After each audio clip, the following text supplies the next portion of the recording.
Bom dia a todos e a todas. De início agradecemos pelo convite, pela oportunidade de alguma forma tentarmos colaborar com a doutrina para as pessoas. Muita satisfação. De nossa parte, nós compreendemos que falar, e chama essa lógica de palestra, acho que é o nome mais compreensível, em um centro espírita, não tem muito a ver com ser melhor, já que o próprio Chico dizia que ele dava aos outros o direito de serem como eles quisessem ser, mas ele tinha o dever de ser melhor do que ele mesmo a cada dia. Então, como nós sabemos, conforme o Livro dos Espíritos, que nós estamos em um mundo de provas e expiações, somos espíritos que, dentro das várias classificações, nós estamos no plano dos espíritos imperfeitos. O próprio Kardec dizia que tentasse evitar ao máximo o espírito de sistema, mas dentro das vários tipos de classificação, ele dizia que uma que talvez fosse palatável, uma que talvez fosse compreensível, é que havia espíritos imperfeitos, bons espíritos e espíritos puros. Então, basicamente, quem vem falar num centro espírita não está na categoria de bom espírito, nem muito menos na condição de espírito puro, não é? Então, quem está nesse plano, já que é um mundo de provas e expiações, e já que é um espírito imperfeito, então entenda-se, né? O que está acontecendo aqui é o que o Emmanuel diz. Estou tendo a oportunidade agora de tentar ler a obra do Chico inteiro, né? Começando pelas obras de cunho moral, né? E o Emmanuel, numa dessas obras, ele trata essa questão. Ele diz que você tem que aprender a trabalhar construindo e a estudar ensinando. Ele fala muito isso. Então aqui ninguém vem para falar no sentido de que é melhor, porque pela lógica nós estamos no mesmo plano.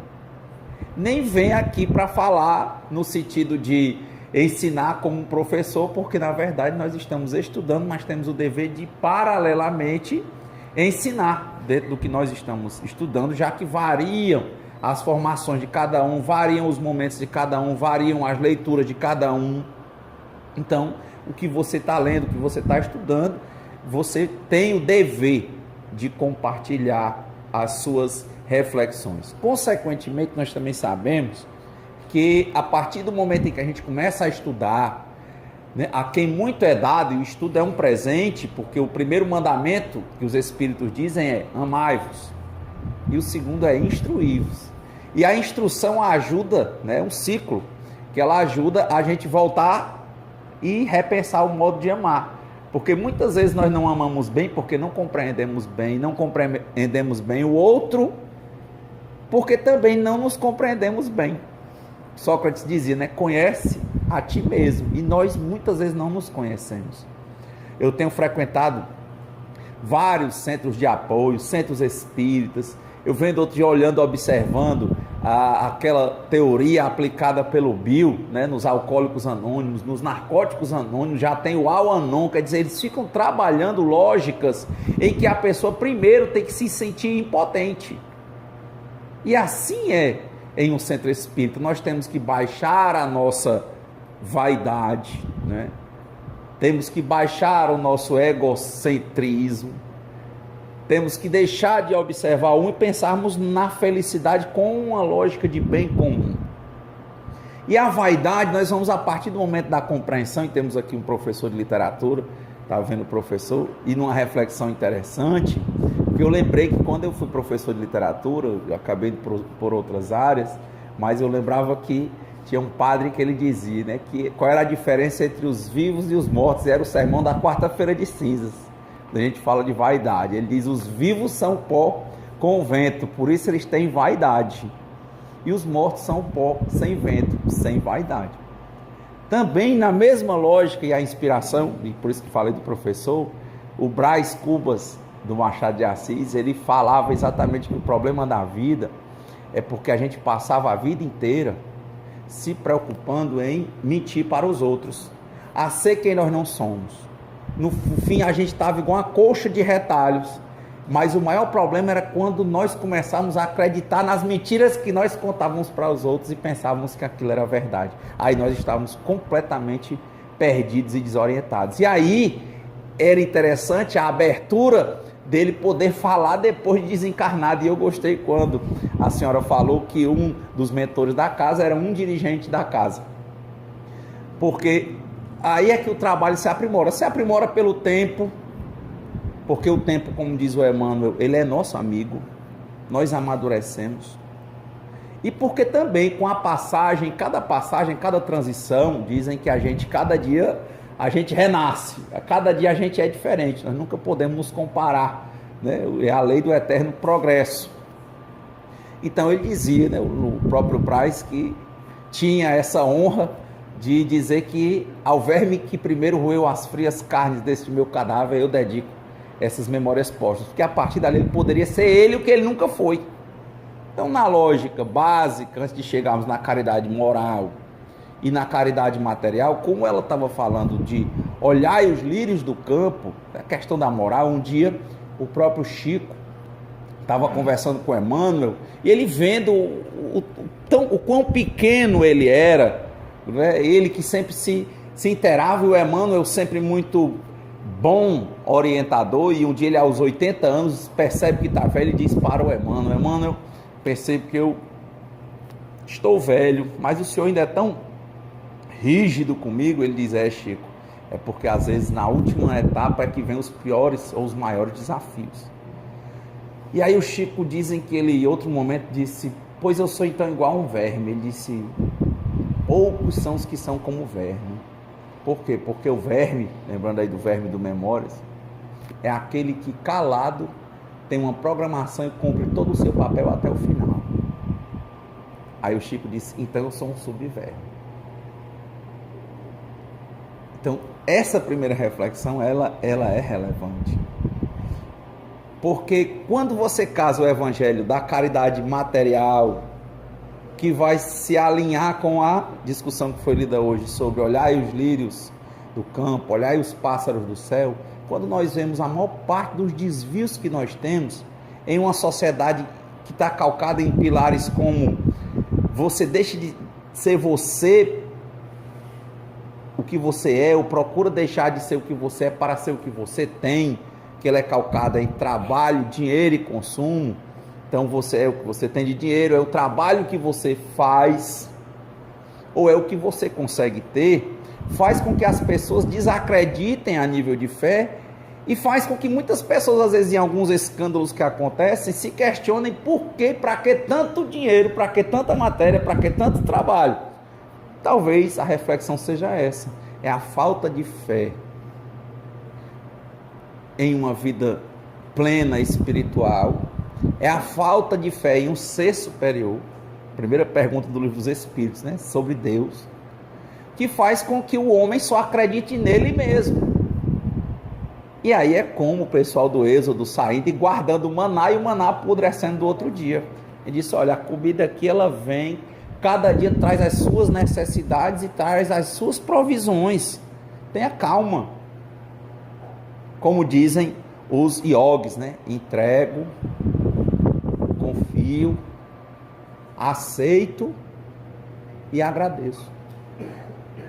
Muitas vezes em momentos de tensão, esse mantra é muito poderoso. Entrego, confio, aceito e agradeço. Então, a partir do momento que a gente não tem isso, nós conseguimos responder porque que muitas pessoas não conseguem parar de trabalhar, são os workaholics, não conseguem parar de acumular de forma lícita ou ilícita, porque eles acham que uma hora vai acabar, e só depois de muitas dores, porque a dor é necessária, o sofrimento é que é opcional. Depois de muitas dores é que vão entender que a segurança deles não estava nos bens materiais. Mas que as pessoas tinham que ter diligência, tinham que ter responsabilidade, como diz o psicólogo, psiquiatra Viktor Frankl, naquele livro Em Busca de Sentido. Ele diz que nós não devemos ficar dizendo o que a gente quer da vida, nós devemos perguntar à vida o que ela quer de nós, ou seja, viver é assumir a responsabilidade. E é a partir daí que a gente começa a refletir, assumindo as responsabilidades que nós temos, entendendo que não existe acaso, que Deus existe, que Ele só quer o que é bom para nós, que quando vem os problemas, nós entendemos os problemas como oportunidades para que nós usemos os dons que Deus nos deu. Olha a parábola dos talentos. E simplesmente, sem resmungar, tendo resignação, tentando cumprir, porque Deus só dá a cada um o fardo que ele pode carregar. Foi o que, por exemplo, um homem praticamente analfabeto, e eu tive a oportunidade de estar lá em Pedro Leopoldo, quando o Chico resolve ir, ele tinha ido, tinha uma gangrena no pé, e teve um trabalho muito bom com ele no centro, e ele passou a ser um trabalhador, era meio que ateu, meio que agnóstico, e quando o Chico disse que ia para Uberaba, o Emmanuel disse que quem assumiu o centro era esse senhor, e ele diz que como é que ele ia assumir, como é que aquilo ia continuar, se todo mundo no centro só procurava o Chico, o homem era o Chico disse, eu sou um capim. Como Kardec também, se ele não tivesse assumido a responsabilidade dele, outros estariam sendo preparados. Então ele diz, se o Emmanuel e os Espíritos estão dizendo que é você, então é você. E aí eu só vendo aqui a transição quando você fala de um dirigente que fez a passagem dele e outros estão levando a casa de forma brilhante. Por quê? Porque quem leva não somos nós sozinhos. Nós só levamos quando temos o apoio da espiritualidade. Como Cristo diz, a árvore boa dá bons frutos. Como André Luiz diz, não podemos pedir uvas ao espinheiro. O plantio é facultativo. Agora, a colheita, ela é obrigatória. Então, essas reflexões podem fazer o link quando você chega da lógica do trabalho que o verme faz, da percepção que nós temos quando nós chegamos a olhar os lírios do campo, quer dizer, da fé, de que um pai que é pai, o filho pedindo pão, não vai entregar o filho uma serpente ou uma pedra, ele vai dar o que o filho precisa. Dar o que o filho precisa não quer dizer que, como diz o Emmanuel, nós tenhamos sempre que dizer sim. Ele fala bem claro isso. Ele diz, nem sempre o sim tem que ser um mel, e o não necessariamente tem que ser um fel, mas ele tem que ser dito. Então, essa primeira perspectiva nos traz para a lógica de caridade material e caridade moral. Porque nós vamos percebendo que não há um começo. Eu vou citar algumas ideias de algumas leituras que a gente tem feito, inclusive não meramente espíritas, algumas leituras filosóficas, eu respeito muito, inclusive o próprio Herculano Pires, quando começou a traduzir a obra, ele disse para a esposa dele, vale até a pena escutar no YouTube um depoimento da esposa dele, para você entender um pouco sobre a história do Espiritismo. Coloco lá no YouTube, depoimento da esposa do Herculano Pires, para entender a história do Espiritismo no Brasil. E ela dizendo, inclusive, de criações, divisão de federações, enfim, ela explicando o contato que ele tinha com o Chico, e o Herculano chegou um tempo que ele pediu para parar um pouco o jornalismo que ele fazia, assim, arrefecer um pouco, para fazer uma faculdade de filosofia, para tentar melhor traduzir as obras, e ele é um dos tradutores mais conhecidos no Brasil da obra espírita, não só tradutor, como divulgador, porque tinha um programa, em toda São Paulo, andava muito, porque esse povo espírita que estuda, tentando compartilhar o que estuda, anda demais. Quem leu a biografia do Kardec viu o tanto que ele andava. Quem viu a biografia do Chico viu o tanto que ele andava. Quem viu a biografia do Divaldo vê o tanto que ele anda. Quem viu o Herculano Pires vê o tanto que ele trabalha.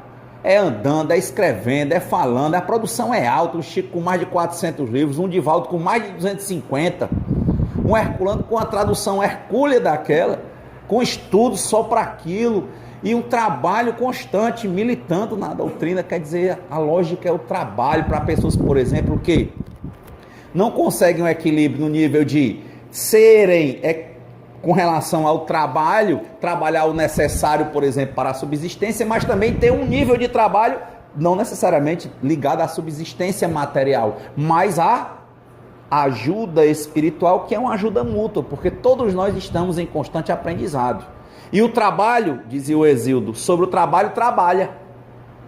Então vamos trabalhando e vamos aprendendo, é toda hora. Quem é que não cai? Não tem como não cair, porque nós somos ainda imperfeitos. Mas o que nos alenta é entendermos que ontem nós éramos piores do que hoje, hoje somos melhores do que ontem, e amanhã certamente seremos melhores do que hoje. O Espiritismo não precisa ser sepulcro caiado, não precisa, porque já se sabe, partimos de uma lógica que somos espíritos imperfeitos, mas não somos satisfeitos com a imperfeição. Nós lutamos a cada dia para sermos melhores. Então, a partir desses conceitos prévios, aí vem os talentos, vem os bens materiais, as aptidões. Dentro dessas aptidões, para conseguirmos chegar ao nível da caridade moral, a gente tem que primeiro começar a exercitar na caridade material.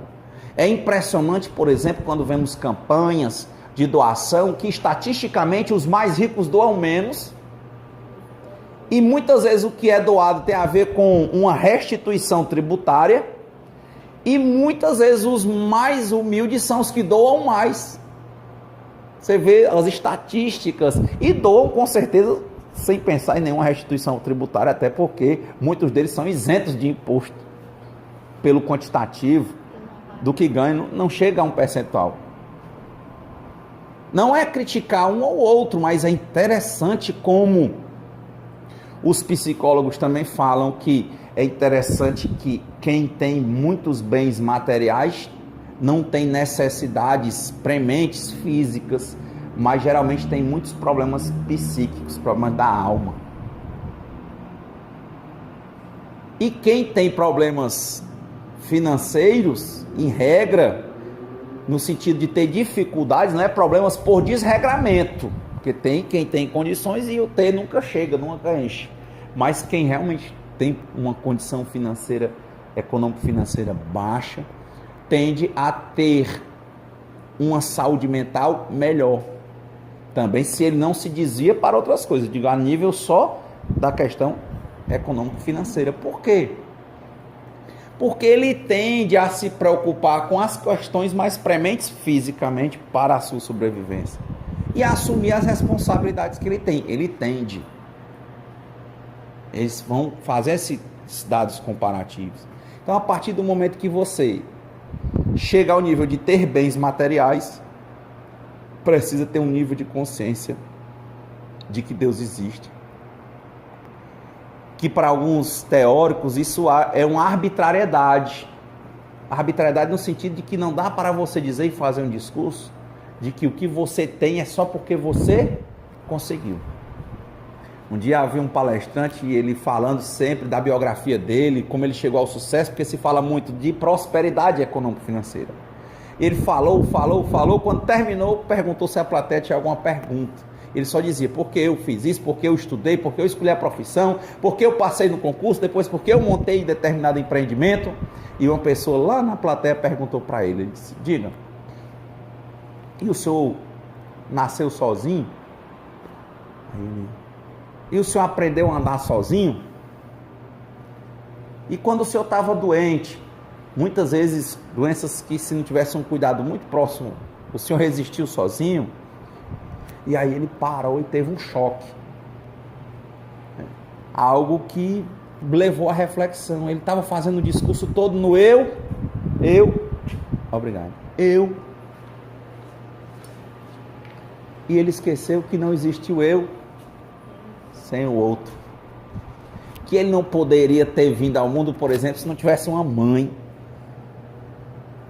biologicamente falando, e que não poderia ter se criado em regra se não tivesse outros que o apoiassem.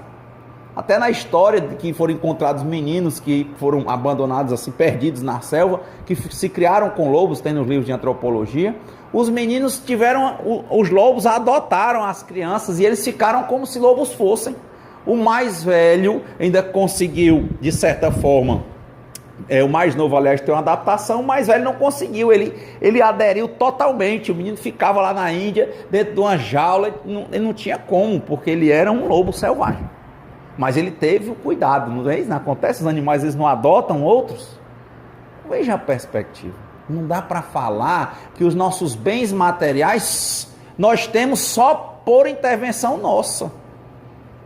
Porque há, sim, algo que só a espiritualidade vai explicar. Nós espíritas acreditamos que tem a ver com as vidas anteriores. E não quer dizer que você recebeu bens, que aquilo ali seja um presente de desigualdade. Geralmente todos os bens e todos os dons e todos os talentos que nós recebemos, eles têm a ver com provações pelas quais nós vamos passar. É muito diferente destino de programação. Nós aprendemos isso com o livro Ação e Reação do André Luiz. Os espíritos vão chegando lá numa colônia espiritual e dizem 70, 30, 10% do que foi programado ele cumpriu. 70, 20, 30, poxa, quando chega 20% bate palma. Por quê? Porque às vezes você programa chegar aqui, por exemplo, foi um grande assassino de multidões e você vem com o dom da medicina. Você tem inclinação para a saúde, vai ter tudo, só que quando chega no meio do caminho, às vezes os seus desvios, as suas frustrações, para que a medicina então? Para salvar vidas. Mas as suas frustrações podem levar, por exemplo, ao desenvolvimento de certas doenças sociais. A depressão, o alcoolismo, a drogadição. Se desviar dos caminhos e, por exemplo, nem chegar a se graduar. Muitos passam na faculdade difícil e não conseguem concluir. E depois entram na drogadição como se fosse com uma mágoa. Sempre arrependidos porque não conseguiram concluir. Veja, quantos por cento será que vai cumprir dessa programação dentro de várias que vieram para aquela vida? E às vezes ele não consegue se reconstituir. Outro dia eu vi um senhor dando um depoimento dessa maneira, que ele tinha passado em medicina, não conseguiu terminar pelo vício, pelo desvio. Lógico que nós sabemos espiritualmente que a matéria não é nossa inimiga, que não é o álcool, que não é a droga, que o problema é espiritual. Mas a cada coisa você vai observando o que lhe faz melhorar, o que lhe faz piorar. Então, primeiro mudar o hábito, já que já chegou aquilo, para depois tentar mudar a deixa, que lhe leva àquele hábito, porque você acha que vai chegar àquela recompensa. Então as programações vão acontecendo. Então, para que haja uma lógica de caridade material, a pessoa, para ter aquilo e chegar à moral, ela vai primeiro ter que entender para ela mesma. Conhecer-se para dizer para ela mesma que onde ela chegou, ela não chegou só por causa ou por conta dela. Que tem discussões que foram programadas com a espiritualidade e que o que ela tem só tem porque é necessário e útil para outras atividades. Muitas vezes a programação é feita para você ter bens materialmente, para ver se você consegue equilibradamente manter e distribuir. E se você não aprende, você perde. Quem leu, por exemplo, o livro Libertação, Gregório, ele, na programação de retorno, tinha que ele ia chegar muito bem nascido, ia ter muitas posses, mas lá na frente provavelmente ele tenderia a se iludir. É lógico que se ele amadurecesse, equilibrasse, fosse para a lógica não do domínio, mas a lógica do equilíbrio, ele poderia manter.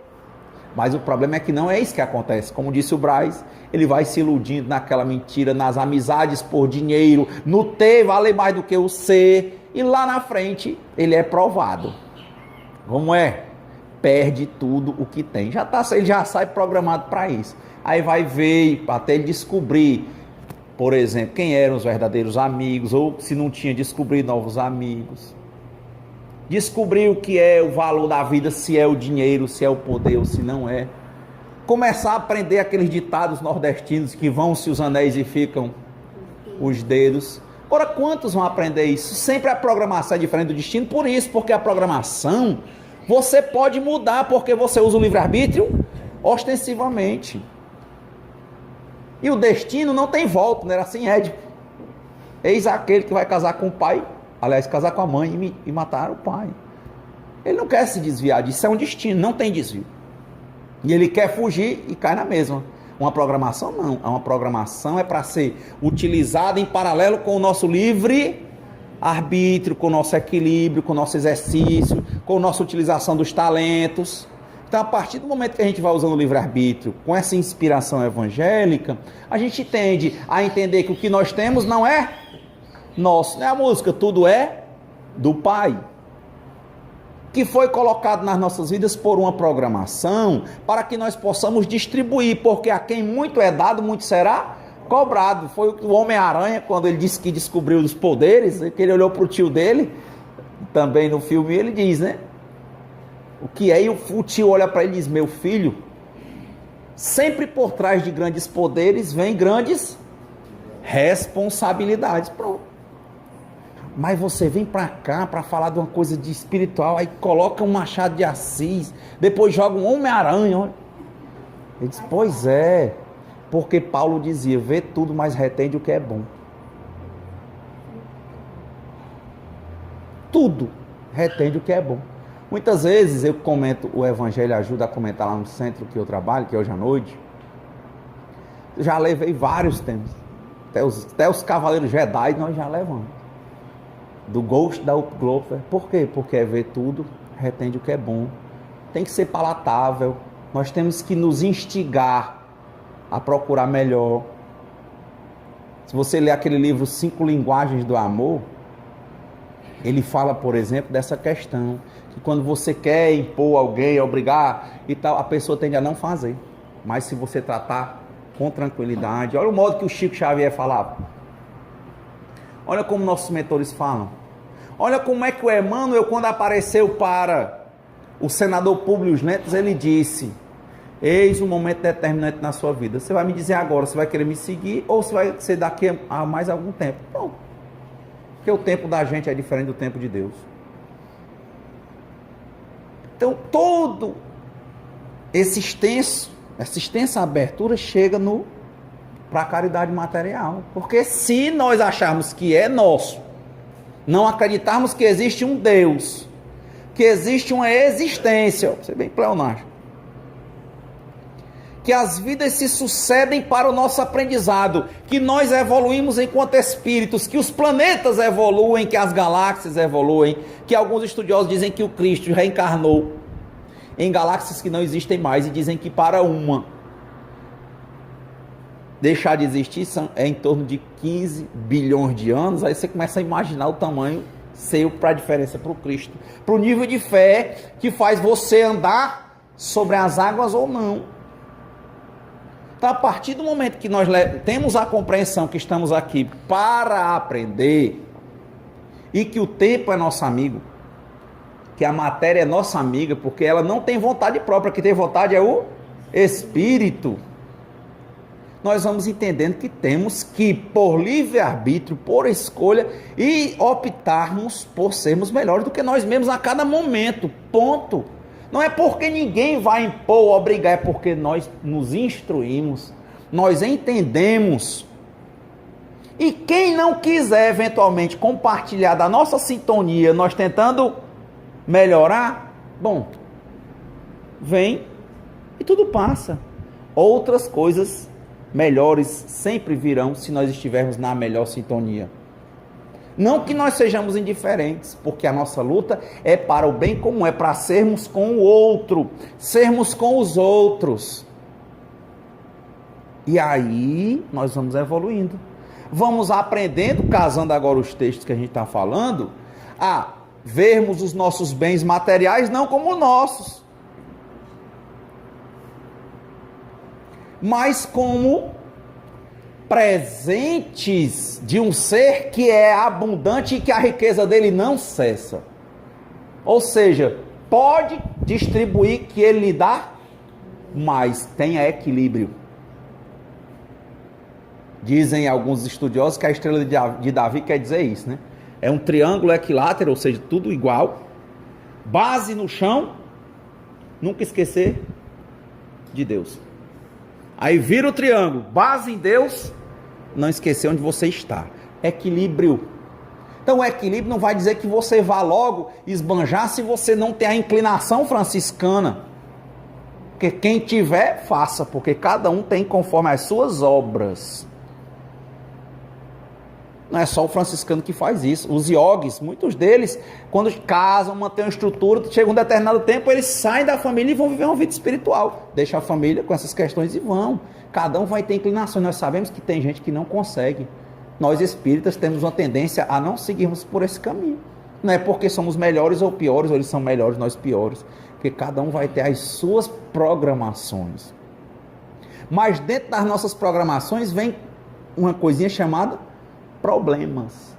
E é nesses problemas, por exemplo, nossos e dos outros, que nos aparecem. A partir do momento que eles nos aparecem, eles também são nossos. Tem um livro também interessante chamado Limite Zero. Dr. Helley, ele diz: quando algo aparece para você, pode ser um crime na televisão, você já está, é alguma forma que a espiritualidade está abrindo para você se sintonizar com aquilo. No mínimo, ore. E a oração que ele fala lá é assim, era no sentido de: me desculpe, pede desculpa ao Criador, obrigado, eu te amo. E ele já direciona aquilo para aquela situação, porque não é dele, mas a partir do momento que apresenta, o que se apresenta para ele, ele faz parte. É como Deus conversa conosco. Então, a partir daí a gente começa os problemas que nos surgem, que, por exemplo, tenham a ver com a distribuição dos nossos bens, com a caridade material, nós não devemos ter pena. Devemos entender que não são bens nossos, que ali nós somos meros instrumentos e devemos assumir a nossa responsabilidade, praticar a caridade material. No segundo momento, quando nós vamos começando a entender que não é nosso, nós só tomamos de conta. Quem nos deu, nos dá mais e multiplica se nós tivermos equilíbrio para distribuir. É por isso que diz na Bíblia: ao que tem mais lhe será dado. Não é isso dos talentos? E aquele que só enterra, o pouco que tem lhe será tirado. Eu tive uma oportunidade de visitar Fátima. E a coisa que eu mais me impressionei foi quando eu cheguei naquele espaço, porque lá criaram um espaço grande no meio, fizeram uma grande basílica na direita e tem a antiga da esquerda que parece com a igreja de Fátima aqui.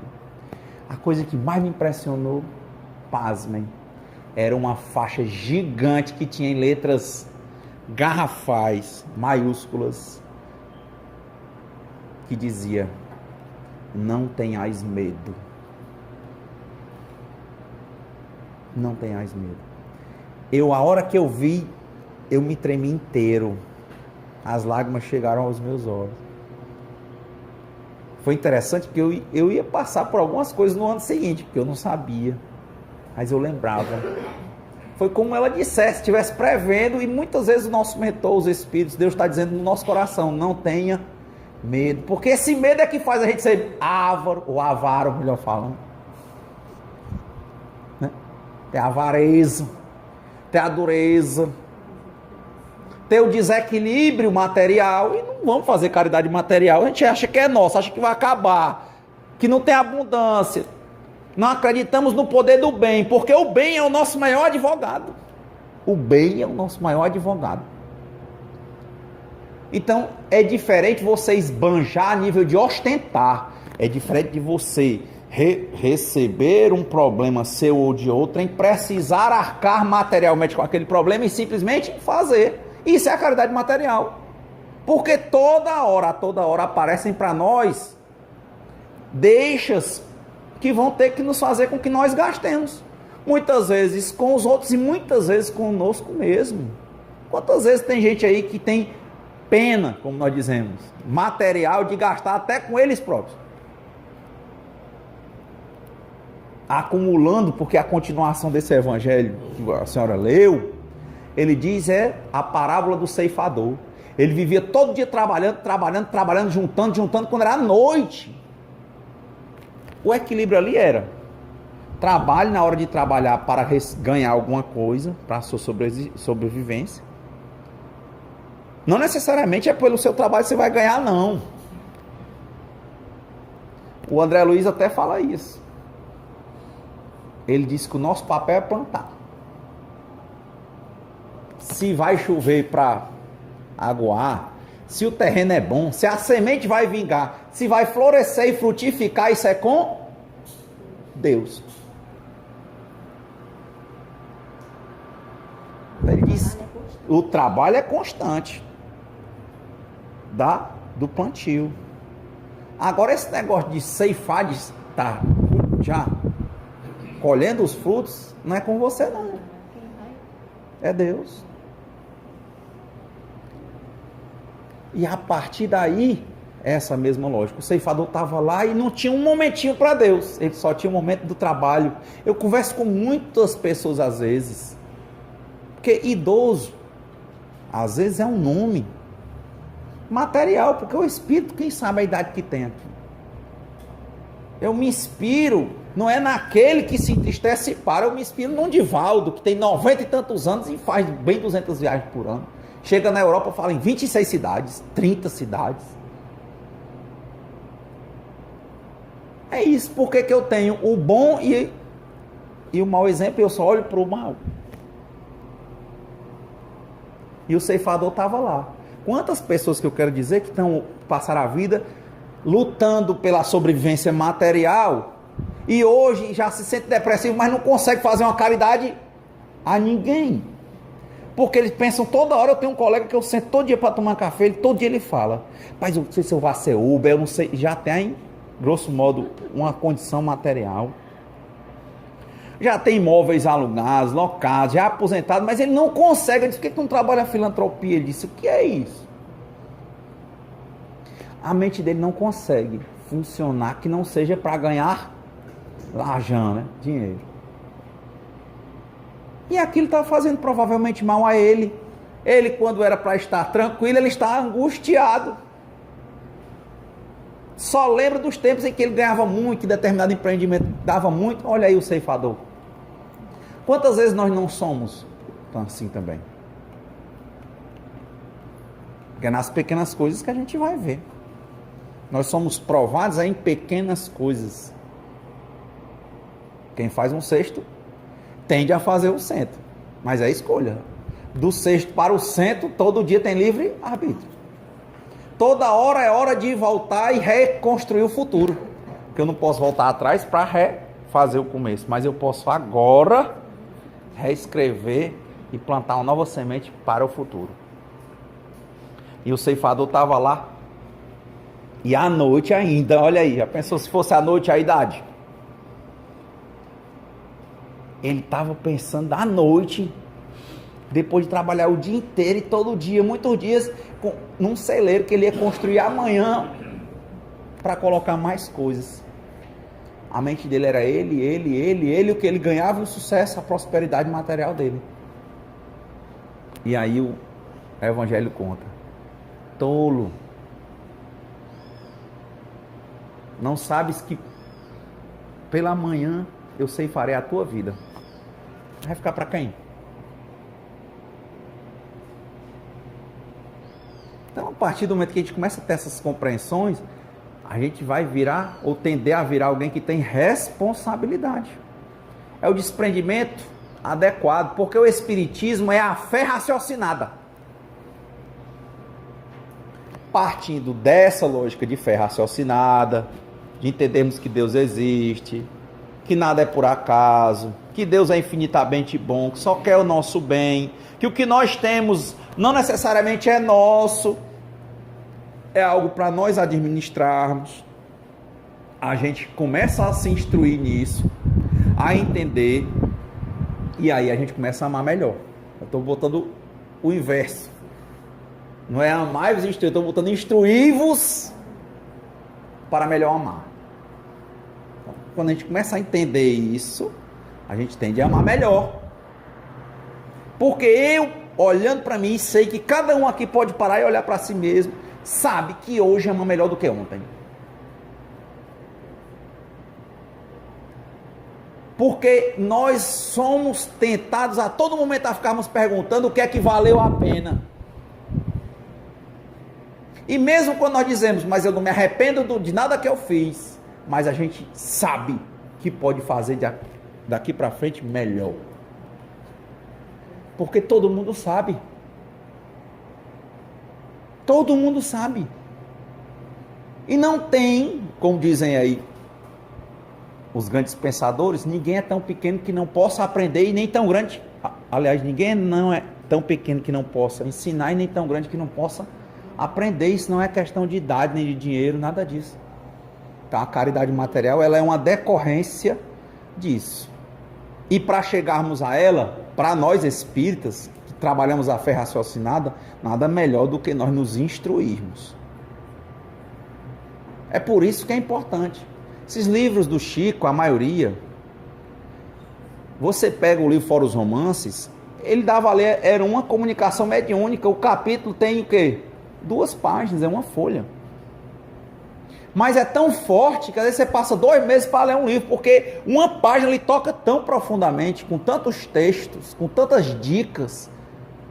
Por isso que é interessante aqui, você se mantém numa boa energia, buscando boas leituras, boas palestras. No meu caso, quando eu estou cansado de ler, eu pego as palestras, converto aí, hoje faço, né? Converte MP3, escuta no carro, escuta no celular. Só não pega, só não se instrui quem não quer.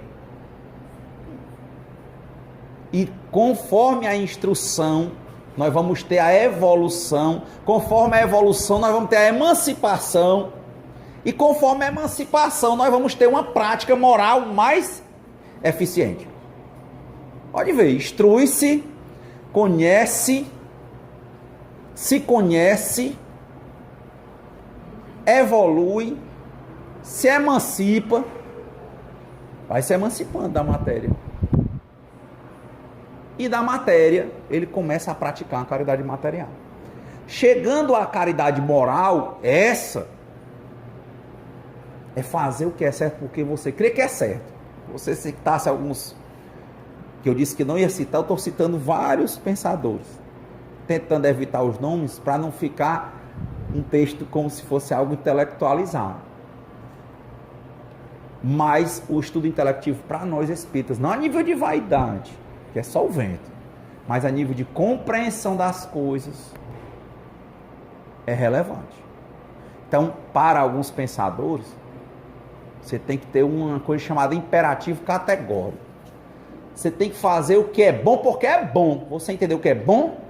Não é se vai me trazer benesses materiais ou não. Porque nós somos muito utilitaristas. Porque nós negociamos com todo mundo. No final, ou no começo, estamos negociando com Deus. Mas como a gente sabe da gradação, da paciência do Cristo, que o tempo da gente é diferente do tempo de Deus, comecemos. É melhor alguém que é tolerante do que alguém que é intolerante. Mas temos que saber que é diferente o intolerante do tolerante, e o tolerante já não é o melhor ainda. Por quê? Porque o tolerante é aquele que ele se acha maior e que para você viver você tem que tolerá-lo, como se ele precisasse da sua permissão para viver. Mas é melhor um tolerante do que um intolerante. Mas da tolerância, que a gente já evoluiu da intolerância para a tolerância, a gente evolui para o respeito. Que é independente da minha permissão, é lhe aceitar porque você é um espírito, um ser humano e tem um valor em si, categórico. Isso é uma coisa que não tem como discutir, eu tenho que cumprir, porque é assim. Eu tenho que lhe respeitar, porque você é um espírito e você tem a liberdade de ser como você quiser, e eu tenho a obrigação de ser ou tentar ser melhor do que eu mesmo a cada dia. Ponto. Eu lhe respeito. Você não precisa da minha concordância ou discordância para ser como você é. respeito. Intolerância, tolerância, respeito. Qual o próximo? Eu inverti, não foi? Amor. Aí, meu amigo, olha, eu te amo, ponto. Porque o eu te amo, diferentemente do respeito, que às vezes a gente está respeitando, mas pensa muito em trégua social, no sentido de ter uma contraprestação. Eu te respeito, tu me respeita. Teu direito acaba quando o meu direito começa. Aí eu começo uma lógica de amor, é diferente. Eu te amo. Você não me respeita. Eu te amo.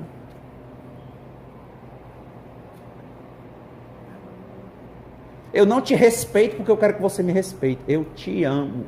Você me respeitando ou não?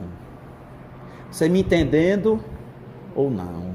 Você sendo bom ou não? Tá vendo como é a evolução?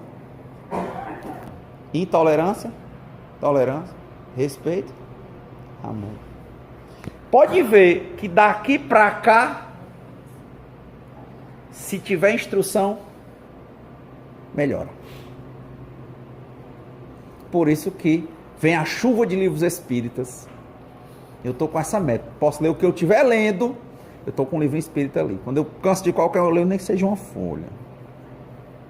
Já vou colocando ali na reserva. Do jeito que você bota combustível guardando, eu guardo ali uma reserva de palestras. Guardo aqui no celular, guardo no carro. Reserva de livros que eu vou ler. Anoto, penso, reflito. Porque aí, como nós dissemos, naquele contexto todo, finalizando, para chegar à caridade moral, tem que ter muita material, tem que ter muita compreensão. Na material, que o dinheiro está na nossa mão, ou os bens. Daí para chegar à caridade moral, aí é uma compreensão muito alta, que nós temos que começar, porque um caminho de 1000 passos começa no primeiro. Muito mais é importante o caminho do que a chegada, porque na verdade, talvez nós nunca cheguemos, porque o progresso não cessa. Não cessa. Emmanuel diz que ser feliz é servir a Deus. Olha o Viktor Frankl. Você encontra um sentido e uma felicidade quando você faz o quê? Atende às responsabilidades que a vida lhe apresenta. Mário Quintana dizia que a vida são deveres que a gente leva para casa. E assim você vai vivendo. É um escritor leve, né? Assim nós encontramos da caridade material à caridade moral. Porque moral nunca custa lembrar dos conceitos. Dizem que o estudo ético, né? O saber ético, ele vê o que é certo e o que é errado. Mas ele opta, mostra, depois de identificar os vícios e as condutas adequadas, ele mostra as condutas interessantes que, se nós escolhêssemos bem, poderemos conviver bem com o outro e a gente progredir junto. E a moral é a sua escolha dentro das opções boas da ética. Então, moralmente, você faz a sua escolha. O Espiritismo fez uma escolha dentro das várias possibilidades, tanto que ele não nega nenhuma religião, ele é uma religião de convergência. Convergência. Mais religião. Quando eu li o texto, que tem gente que quer negar isso, o aspecto tríplice, né? Filosofia, ciência e religião. Você lê o texto do Kardec na Revista dos Espíritos, na Revista Espírita, que ele fala, o Espiritismo é uma religião? Ele diz, todo o contexto. Agora, não é de dogmas, não é de divergência, ela é de convergência, mas é uma religião. Então, nós compreendemos essas coisas. E é uma religião que a gente precisa estudar muito e praticar muito mais. Não adianta querer enganar, porque a vida vai trazer responsabilidades dolorosas, porque a dor é necessária. E o espírita vai aprender a praticar que o sofrimento é opcional. Ele até chora um pouquinho, mas depois ele levanta a cabeça e diz, seja feita a vontade de Deus antes da minha. Encerrando como disse o Cristo, Pai, se podes, afasta de mim esse cálice, mas seja feita a vontade de Deus a sua vontade antes da minha. Como ele disse, amai-vos uns aos outros, como diz o Chico, vírgula, o problema é a vírgula. Como eu vos amei, um tipo de amor que não exige sequer a compreensão do outro, muito menos a retribuição. Porque o filho e o pai, está aqui o pai e uma mãe que eu tive a oportunidade de conhecer hoje, o filho pode ser bom ou ser ruim, ele não deixa de ser filho. Lembra do programa Vamos Abrir as Portas da Esperança? Quantos filhos que abandonaram os pais, depois estavam chorando, querendo ver, e o pai atrás do filho, o filho atrás do pai, no tempo que não tinha celular para se encontrar. E quando chegava aquela coisa, porque nunca deixa de ser filho. Quem ama, ama. Tem um título de livro que é interessantíssimo. Hoje o professor me inspirou em muitas coisas de literatura que há muito tempo que eu não trabalhava. Que era amar verbo intransitivo. Mário de Andrade, né? Que é isso? Quem ama não precisa de complemento. Quem ama, ama. Padre Zezinho diz, né? Amar como Jesus amor. Tá vendo? Da intolerância para tolerância, por respeito, com amor. Da caridade, chegarmos à compreensão. Por que tem que ter caridade material? Porque que tem que ter. Que é os que têm, mais será dado, se ele souber distribuir. E chegarmos a partir daí, não pela restituição do ser dado, que isso é utilitarismo. Mas chegarmos ao imperativo categórico. Sermos bons e amarmos, sermos caridosos, porque nós temos que ser, porque isso é o bom, é o certo. E é isso que me faz bem com o outro. Então, finalizando, como diz o Emmanuel, se a gente não puder crescer 2 passos, que a gente ande 2 milímetros a cada momento. Muita paz, muito obrigado. Senhor, fazei-me um instrumento de vossa paz. Onde houver ódio, que eu leve o amor.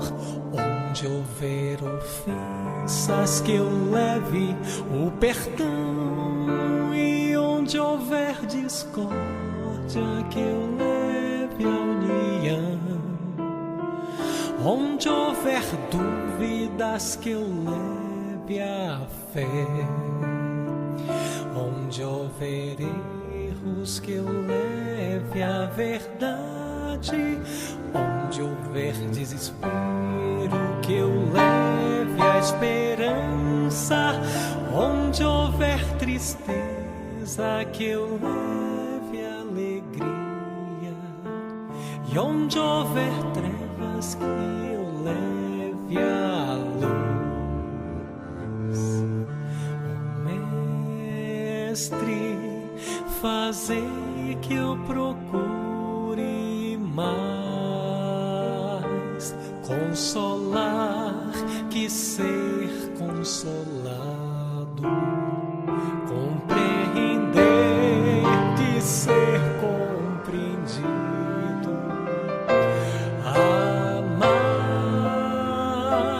que ser amado, pois é dando que se recebe, é perdoando que se é perdoado, e é morrendo que se vive para a vida eterna.